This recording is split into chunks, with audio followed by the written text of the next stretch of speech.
Chapter 13. You never know a miracle in advance. You would not know in advance when you will experience a miracle. If you do, is it still a miracle? You'll only know when the subsequent events take place, which allows you to connect the dots and draw the linkages to earlier events. Hence, I would not spend my time looking out for signs of a miracle.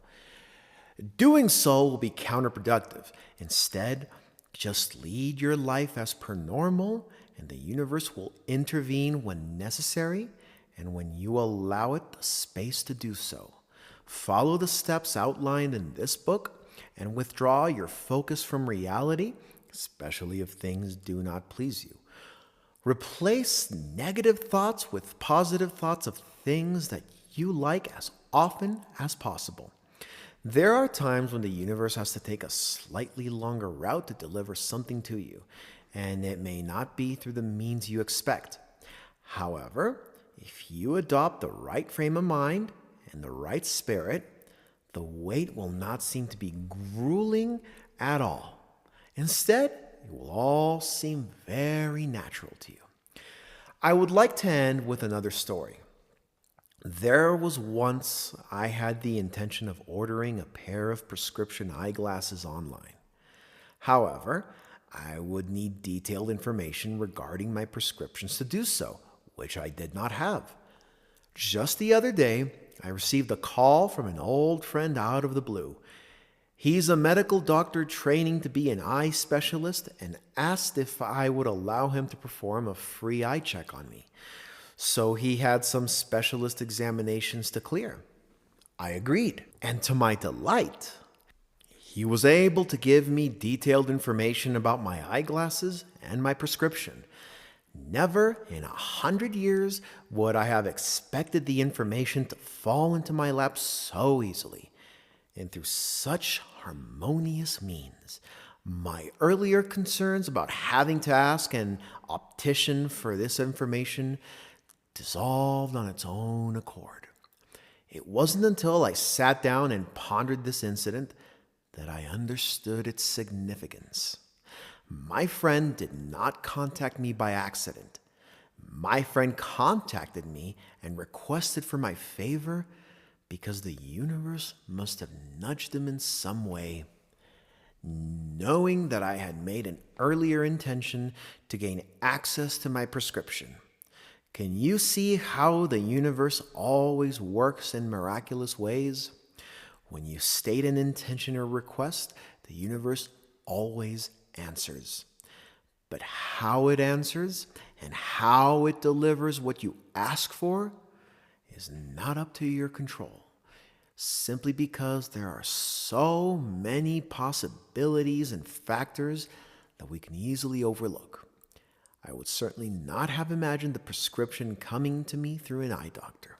In the same way, the universe can intervene for you in miraculous ways. Leave it to do its magic and let it do so. Immerse yourself in the joyful attitude of not worrying about how something will come to you. If worry thoughts come into your mind during the course of the day, gently let them go by substituting it with a positive thought of the issue already resolved in the way you want it to. See the outcome has already come to pass right now.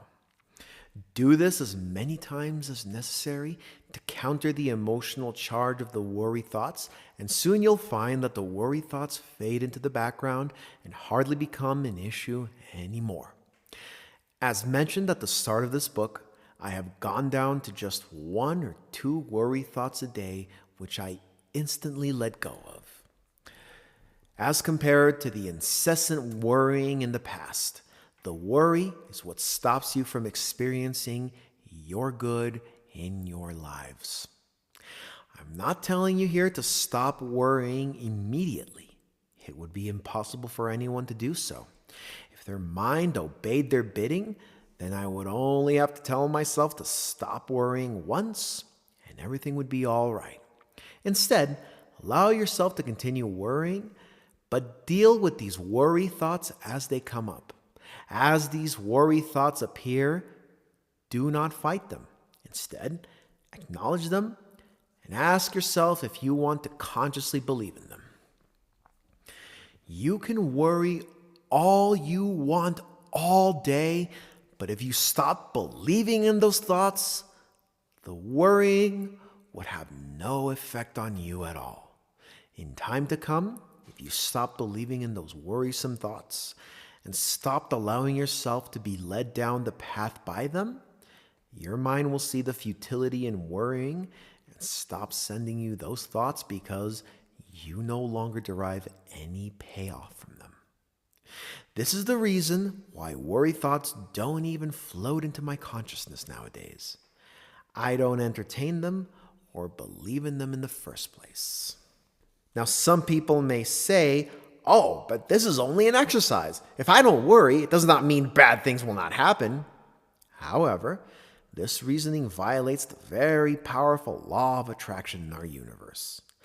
By believing in negative thoughts, one is feeding more thought energy into them and hence making the attraction of that outcome almost a certainty. By doing the opposite and not entertaining those thoughts, you are refusing to feed any energy to an unwanted reality. And because you absolutely refuse to give it any attention, there is no way something can happen in your experience. Try it for yourself. It will take only one or two instances for the validity of these universal laws to be apparent to yourself. The very first time you start living this way and following the practices in this book, it may seem as if nothing is happening. Life may still seem to be the same for you. But keep at it. Keep feeling different. Keep adhering to these practices in this book to the stubborn exclusion of everything else. Soon you'll find things starting to change, and the good you've always desired starts to flow into your life. In fact, it is my absolute promise that they will start flowing so fast and fabulously that you will be stumped. You'll wonder what has happened to cause all this change in your life and whether your lucky stars have suddenly lined themselves up. I am reminded at this juncture of a popular quote from the play Julius Caesar by Shakespeare. "The fault is not in our stars, but in ourselves." How apt this saying is once you understand how the universe works. You are now free from any and all external circumstances, for you now know that the reality you experience is entirely up to your own awareness, as it always has been and always will be. You are now free to allow miracles in your life. And it is so.